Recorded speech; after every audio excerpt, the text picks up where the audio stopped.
Was the worst movie of Kurt Russell's career entirely Kevin Costner's fault? It sounds nastier than it was.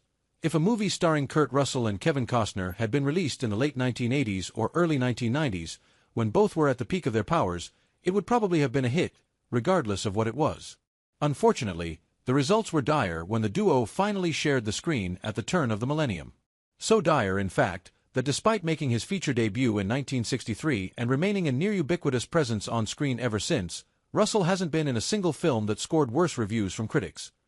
Even though they'd never been cast in the same production, there was always a loose rivalry of sorts between them, and not only because they shared an earthy, all-American charm. They'd crossed paths a couple of times before and earned one victory apiece, but nobody won the third time around.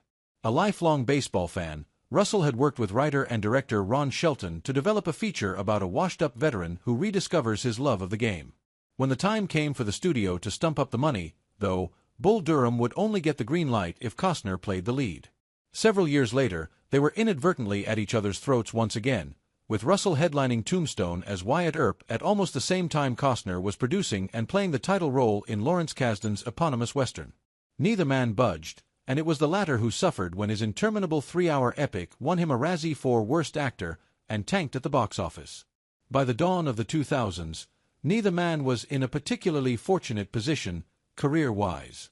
First-time filmmaker Damien Lichtenstein's crime caper 3,000 Miles to Graceland was Russell's first film in 3 years since the ill-fated flop Soldier, while Costner was scrambling to remain relevant after a string of duds. It was easy to see the appeal for the Elvis-daft Russell, and the chance to play opposite Costner in a frivolous heist thriller predicated on a convention of impersonators had potential. However, the movie was an unmitigated, 5-time Razzie-nominated disaster that lost a fortune. It's an objectively terrible picture that makes little sense, features several bizarre scenes that feel like they belong in a completely different film, and carries the whiff of something that was torn apart and put back together in post-production as everyone involved scrambled desperately to polish an unpolishable turd. Whispers at the time suggested that the debuting Lichtenstein was so far out of his depth that he ceded control to Russell and Costner, giving them the go-ahead to oversee 2 different versions of 3,000 Miles to Graceland, driven by their own creative impulses. Both went into the editing room and made their own cuts, a report alleged per ABC. It sounds a hell of a lot nastier than it actually was. Russell's version was said to favor character development, and Costner's prioritized the action and thriller elements, which was the one ultimately sent out to die in cinemas. Neither actor publicly commented on what was and wasn't true, but there are some unavoidable facts. Has Russell ever been in a movie that fared worse among critics than 3,000 Miles to Graceland? No.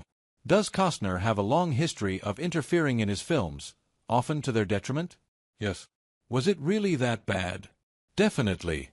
Make of that what you will, but what can't be argued is that nobody came out on the other side smelling of roses.